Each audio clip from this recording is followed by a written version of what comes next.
Bonjour professeur Douard, vous êtes professeur de cardiologie spécialisé en rééducation, médecine du sport à Bordeaux et vous êtes intervenu au cours de ce congrès dans une session qui était très intéressante puisqu'elle reparlait de la remise en cause éventuelle du certificat de non-contre-indication à l'exercice, à la pratique sportive.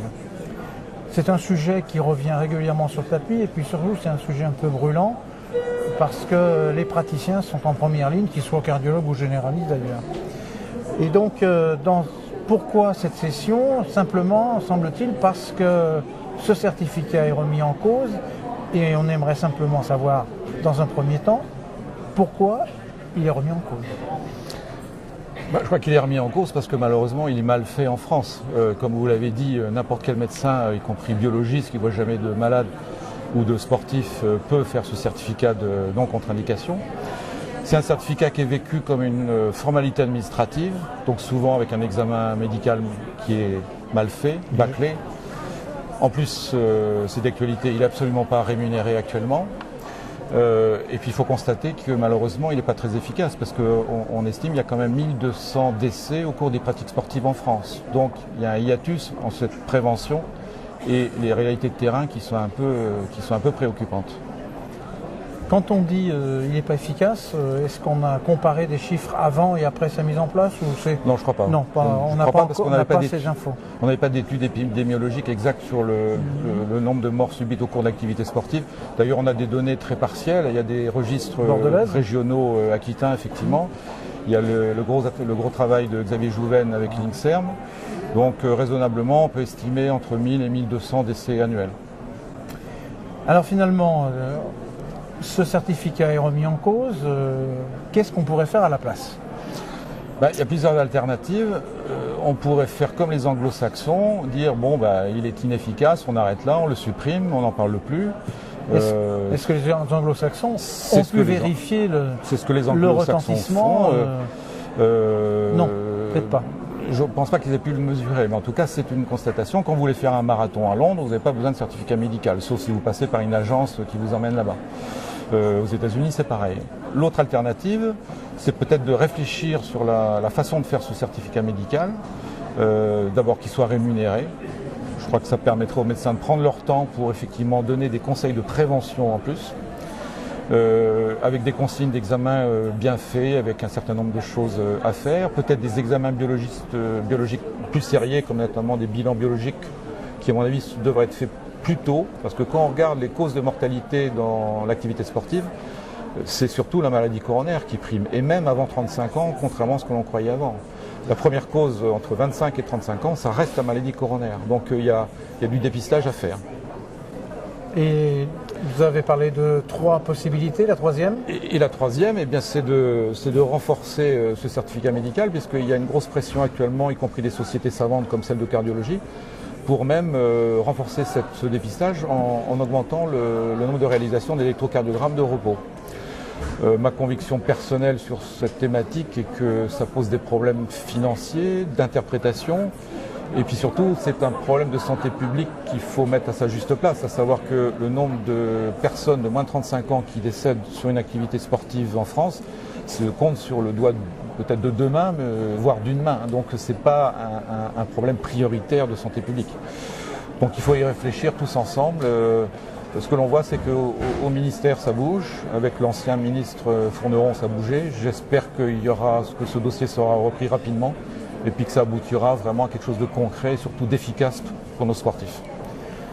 Comme on sait que quand les ministères bougent, ça ne bouge pas très vite, est-ce qu'on pourrait déjà rappeler, pour votre part par exemple, comment vous faites ce bilan quand vous avez un patient qui vous est adressé pour ça? Oui, alors quand on voit un patient c'est autre chose parce qu'il a déjà eu des antécédents. Mais quand c'est un conseil de prévention primaire, en dehors des sportifs de haut niveau tels qu'on peut les voir dans notre centre, en prévention primaire, je crois qu'il faut s'adapter à l'âge, il faut faire un bon examen clinique avec un interrogatoire, les antécédents familiaux sont très importants. les symptômes qu'il faut aller chercher, parce que quand on regarde les histoires de chasse, d'accidents sur les terrains de sport, dans 20% des cas, il y a eu des symptômes négligés, donc il faut aller les chercher. Les sportifs, même s'ils fument, même s'ils ont du cholestérol, ils pensent que s'ils font du sport, de toute façon, rien ne peut leur arriver. Donc il y a tout un travail de formation, d'enseignement, de prévention qu'il faut faire efficacement. Et puis ensuite, il faut adapter les examens complémentaires, c'est-à-dire qu'à partir d'un certain âge, notamment qu'il y a une reprise du sport, je crois que la place de l'épreuve d'effort, elle est fondamentale.